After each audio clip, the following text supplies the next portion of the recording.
Es tiempo de tiempo ahora. Es tiempo de historia para la acción. Con René Tuapanta y Brian Tite. Desde el Poche del planeta.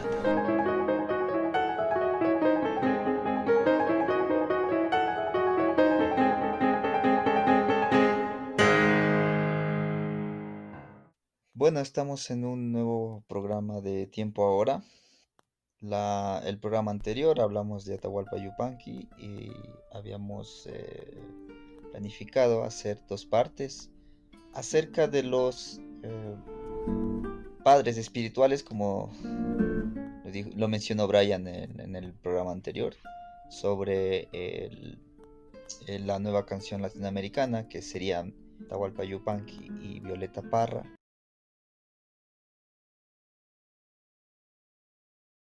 Y en el contexto chileno, ¿qué es lo que estaba ocurriendo en esos años? Por un lado tenemos fenómenos similares a los que ya habíamos hablado en el caso argentino. Está el crecimiento de los sectores medios urbanos, el desarrollo de movimientos políticos sindicales, fenómenos que ponen en entredicho o que matizan el fenómeno, los esfuerzos modernizadores que habían iniciado las élites de Chile desde finales del siglo XIX.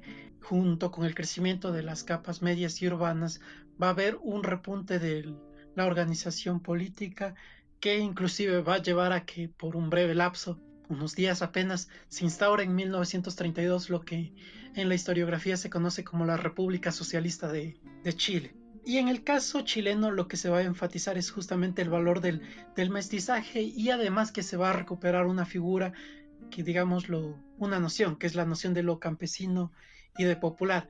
Pero esta noción claramente tiene, digámoslo, ciertos propósitos, que es por un lado transmitir esta imagen de armonía, y esto a su vez conlleva evitar toda noción de conflicto.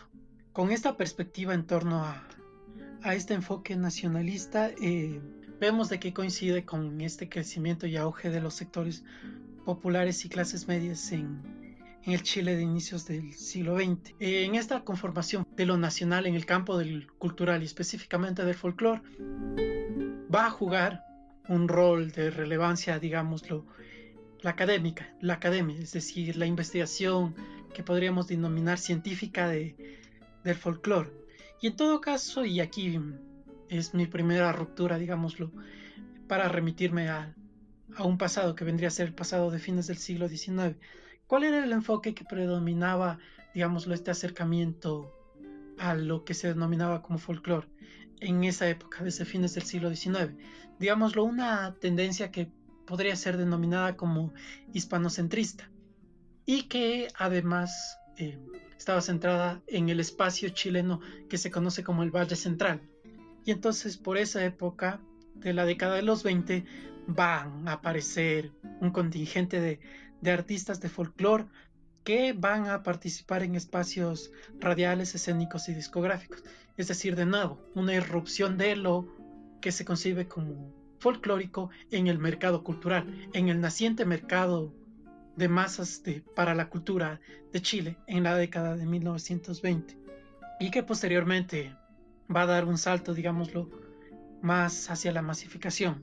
En todo caso, en esta época, al igual de lo que habíamos conversado en el caso de la Argentina, la migración rural hacia la ciudad va a dar justamente con esta actitud que proviene desde lo urbano hacia lo rural, es decir, una recuperación destinada hacia el mercado cultural.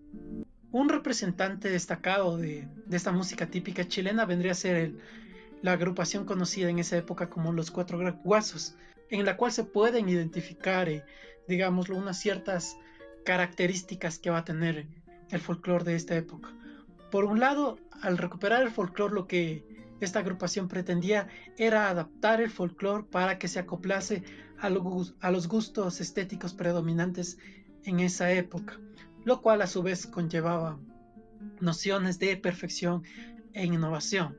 Ya esto además se sumaba que al mismo tiempo este grupo no solo se apoyaba en este repertorio folclórico, sino que justamente para poder defenderse en diferentes escenarios, también ejecutaba un repertorio internacional y que por último, y esto va a ser una cuestión bastante interesante de mencionarla, la figura que hayan para exponer el folclore va a ser la figura del guaso, es decir, este propietario rural chileno como la figura, digámoslo, representativa de lo nacional.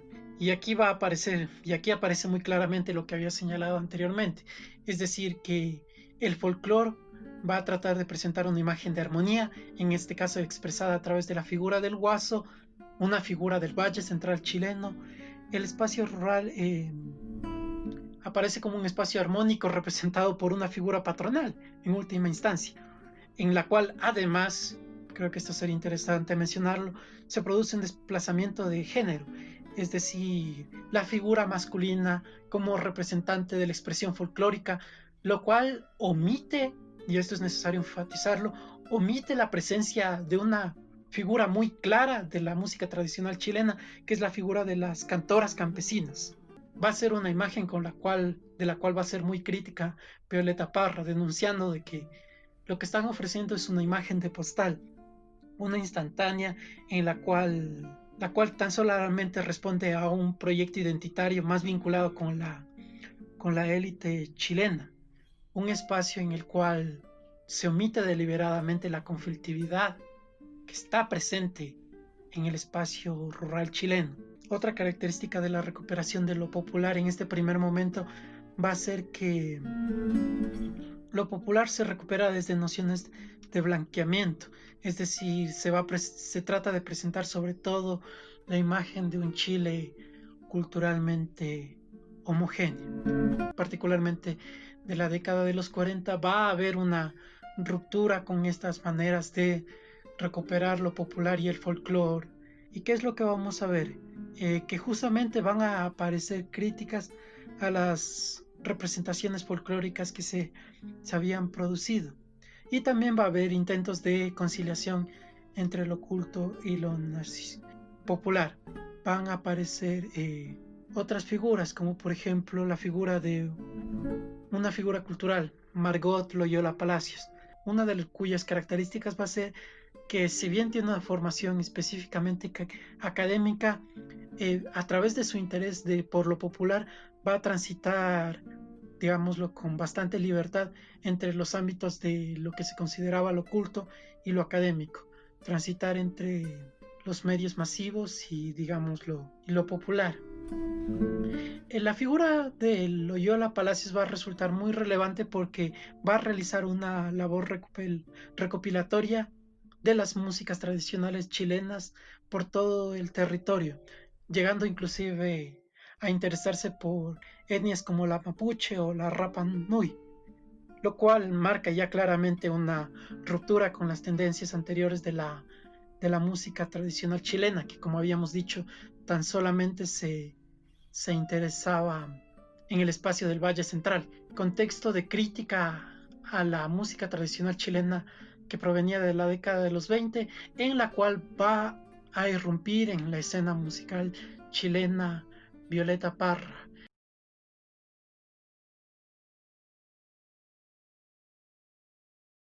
Para empezar a hablar de Violeta y de su vida, voy a empezar por el final, porque esta no es una biografía un poco convencional. Y voy a empezar por su muerte, por su suicidio allá en el año de 1967, un 5 de febrero. Según Alfonso Alcalde, dice, se perforó la sien cayendo encima de su guitarra, estaba sola y desesperada, como era más o menos su costumbre y parte de su oficio humano. Un periodista reporta en esta época, 20 días después de la aparición de su disco postrero, titulado sugestivamente Las últimas composiciones de Violeta Parra, la popular artista folclórica se suicidó, con su cabeza reclinada sobre la guitarra de tantos cantos y tantas noches largas de angustias repletas de música y poesía, con un disparo acalló para siempre sus cantos a lo divino y lo humano, sus poemas desgarradores, sus protestas musicales. Un poco para describir a Violeta Parra, no es que cultivara la incomprensión, pero era bastante hosca por naturaleza, antiburocrática y odiaba sin piedad a los imbéciles y también a los cónsules. Ella misma confesó que era una de las mujeres más feas del mundo, de lo que era cierto y también una gran mentira, dice Alfonso Alcalde, porque cuando iba cantando, cuando se la escuchaba, nacía otra mujer cuya hermosura iba creciendo como una tempestad que no era amable. Hablaba como el choque de las rocas y cantaba también con los ojos que sacaba del fondo de su baúl con las entrañas del pueblo. De su vida sumamente compleja se cuentan más desventuras y momentos duros que alegrías, o más bien estos dos elementos le eran inevitablemente inseparables. Reír para después y casi inmediatamente llorar. La Violeta estuvo mucho más tiempo triste que contenta en la vida. Fueron las circunstancias, los hechos que le hicieron brotar tantas lágrimas legítimas. Nadie pudo impedir que recopilara finalmente más de 3.000 canciones, la mayoría inspiradas en el verdadero genio del pueblo. Escribió 4 libros y en medio de la dispersión y los viajes fueron quedando otros versos, más canciones, los tejidos, sus cerámicas, que fueron motivo de tanta burla en las esferas oficiosas. Por suerte, algunos, los menos, se arrepintieron. Pero bueno, ella, al igual que otros artistas que tal vez no son tan reconocidos como Cristolo Gándara, un gran payador del folclore chileno, a diferencia tal vez de Atahualpa Yupanqui, donde había una conjunción como lo decía Brian en el programa anterior, de una formación docta, culta, surgió un inconmensurable interés por lo popular en Atahualpa Yupanqui. En Violeta era más bien que simplemente ella era pueblo, si todo lo adicional resultaba una añadidura y su justa y provocativa crítica a los poetas que hablaban del pueblo, hablan de esto, ¿no? Pero a diferencia de personajes como Don Cristólo Gándara, Violeta pudo llevar su arte por distintos lugares del mundo, lo cual no significó que ello le representara una vida estable económicamente hablando. Lo poco o mucho que recibía lo repartía entre los suyos, algo que se puede decir constituye una característica tan propia de las personas sencillas, de raíces rurales y especialmente de espíritus transhumantes como el de Violeta. Aquellos momentos de holgura financiera en realidad fueron bastante escasos. Y Violeta recorrió buena parte del mundo con una paciencia inagotable. Pasó por Bolivia, Argentina, Francia, Suiza, Rusia, Finlandia, Polonia, Alemania. Y no quería que se le fueran cerrando los ojos con el cansancio mientras cruzaba la frontera. Llega a París en 1964. Como lo hemos dicho en este podcast, con Donata o Atahualpa Yupanqui, esa llegada como una premonición, como un ritual ya tan nacido para los artistas latinoamericanas, y aún más siendo ella Violeta, no fue de las estadías más agradables. Y creo que cada artista latinoamericano que llegó, hizo algo, triunfó o no, o fracasó en París, cuenta casi la misma historia, ¿no? Los viviendo siempre en hoteles de mala muerte, Violeta cantando y tejiendo tapices, hasta que un día anunció con natural modestia que iba a exponer sus trabajos en el Louvre. Un amigo recuerda en esos momentos, esa tarde estaba vestida con un sencillo traje negro, con el pelo suelto y la cara lavada como una campesina cualquiera de nuestra tierra.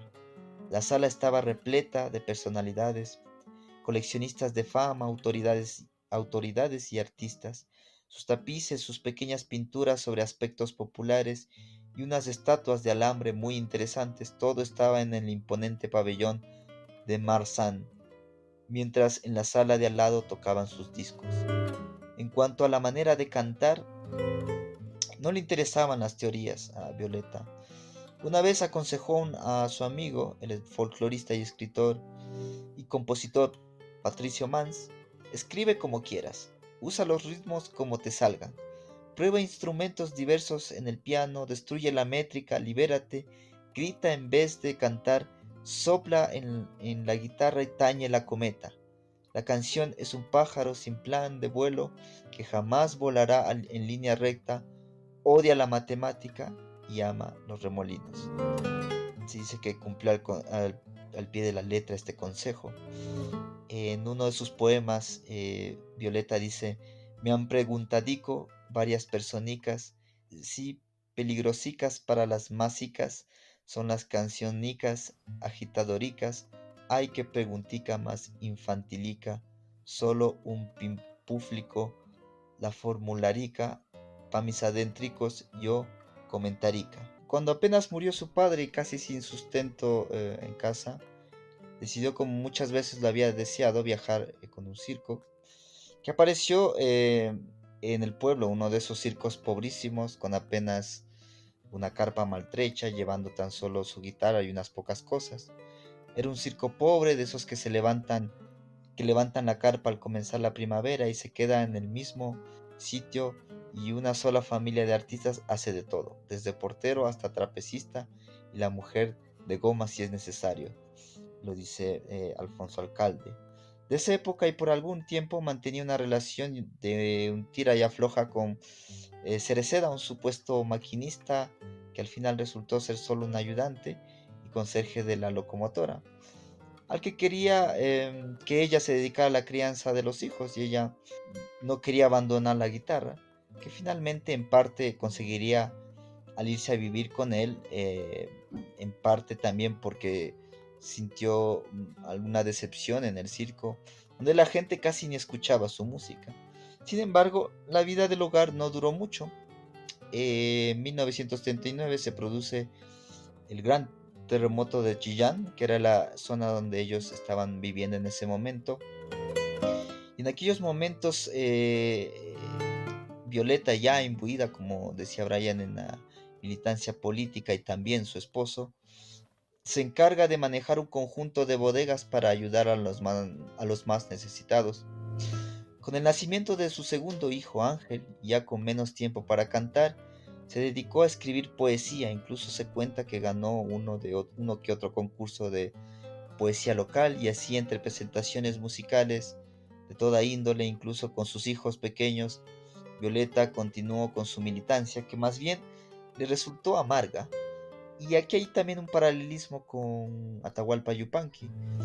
Y los políticos a Violeta le decepcionaron, aunque siempre fue de izquierda, y la situación con su matrimonio no prosperó. Eso de quedarse en casa y algunos tipos de desavenencias hicieron que Cereceda la abandonara. Y según cuenta Alfonso Alcalde, le dijo algo así como: sigue con tu arte, yo me voy para siempre de esta casa. Y así fue. Agarré mis cosas y partí para siempre. Ella no dijo ni chus ni mus. Se quedó sentada encima de la cama mirando para otra parte, sin llorar siquiera. Violeta confirma este movimiento de su vida en una de sus décimas. A los 10 años cumplidos, por fin se me corta la guincha, pa' salvar el sentío, volví a tomar la guitarra con fuerza. Violeta Parra, y al hombro con los chiquillos se fue para Maitencillo a cortarse las amarras. Cuando volvía con su madre, después de esta decepción amorosa, y fue en esa época que transcurre una prolífica carrera, como lo dijo Brian, con el dúo que formaría con su hermana Hilda. Y entonces transcurrían en algunos locales, las hermanas tenían una cama para descansar después de su actuación, mientras esperaban la segunda parte, y así podían reponerse y dormir un poco hasta que llegaba el dueño del boliche a decirles: ya niñas parras, a levantarse porque llegó gente al baile. Entonces se lavaban la cara y volvían a aparecer para cantar algún vals que causaba furor. Se llamaba Mujer Ingrata. Era éxito seguro empezar o cerrar una función con esa música. Otro éxito era otro vals de la Violeta, que le puso Judas. Lo teníamos que cantar tres o cuatro veces seguidas, según decían ellas.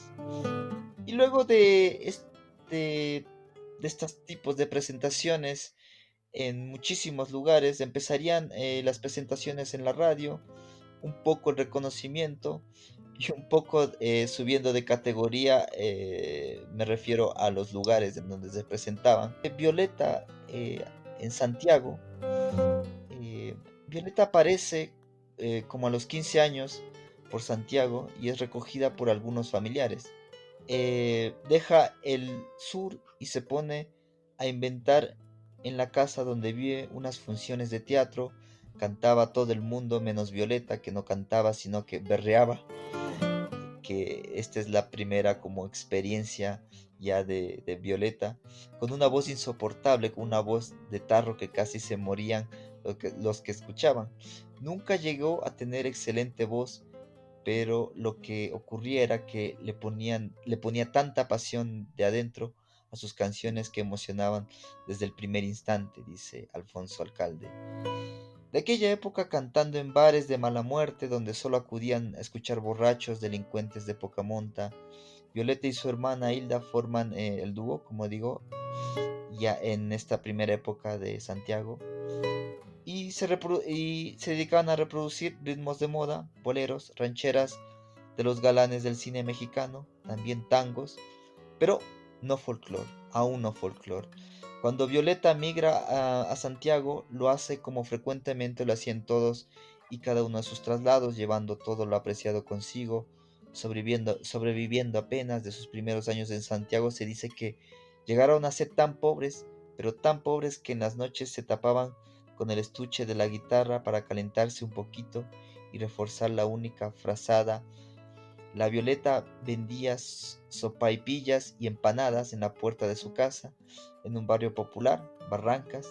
Nadie la identificó después cuando vendía su producto en un barrio no tan pobre y cuando empezó a alzarse con la guitarra y hasta cantó por la radio. Y bien, hablar de la vida de Violeta también significa hablar de los amores y de su relación tan intensa que tuvo con el amor y sus desdichas. De ella se ha dicho que era muy emocional e impulsiva, corrosiva y dulce. Y en su época provinciana se enamoró perdidamente de un joven muralista que tenía una novia rubia y de grandes ojos azules. La Violeta, como con mucho sentido del humor, les salía a saltar con abundantes imprecaciones, porque no era partidaria de la resignación y tampoco la ejercía. A veces en los ataques de celos buscaba a su galán entre las oscuras butacas de los cines, y cuando los descubría acurrucados les cantaba juramentos temibles y amenazantes. Esta es una de las anécdotas que también cuenta Alfonso Alcalde en su libro. O aquella vez que se enamoró de un ferroviario, como lo había mencionado anteriormente, Cereceda, pero como voy delante para atrás, vale la aclaración, es demasiado joven y acude a las estaciones como es de moda de los pueblos para ver pasar los trenes. Es cuando la actividad social llega a su culminación. En el tradicional paseo surgen los enamoramientos, los cruces de miradas furtivas y hasta los papelitos con algún mensaje audaz. Pero el galán de la Violeta parecía distinto. En primer lugar tenía una locomotora para él, y la lucía tocando la campana mientras la Violeta no podía salir de su asombro. Se la fue conquistando de a poco, al locomoterazo limpio, a campanazo limpio, echando humo fantasioso. Cuando la Violeta por último le dio el sí, se vio en la necesidad de contarle la verdad. No era dueño de la locomotora, le pertenecía a un amigo que era maquinista, de verdad, y con el correr del año, fruto de esta relación, nacen Isabel y Ángel. Y bueno, finalmente de la infancia de Violeta Parra. De una familia numerosa de 8 hermanos, nació en la zona de Ñuble. De su padre hay que decir que era músico y maestro de escuela, y de su madre modista y tejedora campesina. Y a la larga resultó que también su madre, doña Clarisa, había sido guitarrera y cantora. Y cuando se dio cuenta que su hija Violeta había salido de las mismas, no tuvo más remedio que confesar que ella también le había dado por la música en sus años mozos, hasta que se cayó en un inútil empeño para que le durara el matrimonio, lo cual claramente no lo hizo Violeta. Los hijos de doña Clarisa Sandoval y Nicanor Parra han dividido sus recuerdos al recordar a sus progenitores. Nicanor el poeta cuenta que su padre era una especie de trovador, no cantor popular, no un hombre que tocaba la guitarra, sino más bien otra cosa. Era un profesor primario y los profesores de letras en Chile tienen que enseñar a cantar a sus alumnos. La dictadura de Carlos Ibáñez del Campo lo deja cesante al padre de Violeta. El militar prohíbe a los civiles dar clases a los uniformados. Y en esta forma don Nicanor Parra, padre, inicia su descalabro que culminaría con su muerte antes de tiempo. Pobre y abatido, cambia sus tierritas por vino, firma escrituras que después no recordará, hipotecas sin querer a su familia.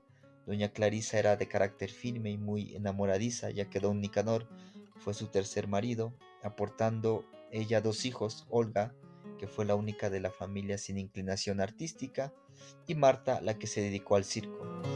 Después fueron naciendo Hilda, Violeta, Nicanor, Eduardo, Roberto, Lautaro, Oscar, Elba, Polito, que murió muy joven, y la familia reunida sumaba 13. De la familia de los Parra hay que decir que constituyen una de aquellas familias que por casualidad o no alberga a varios miembros relevantes en algún campo, como en este caso por el arte. Sin ir más lejos, su hermano, el gran poeta, o mejor dicho, el antipoeta Nicanor Parra, el mayor de los Parra y que murió hace tan solo 2 años, en el 2018.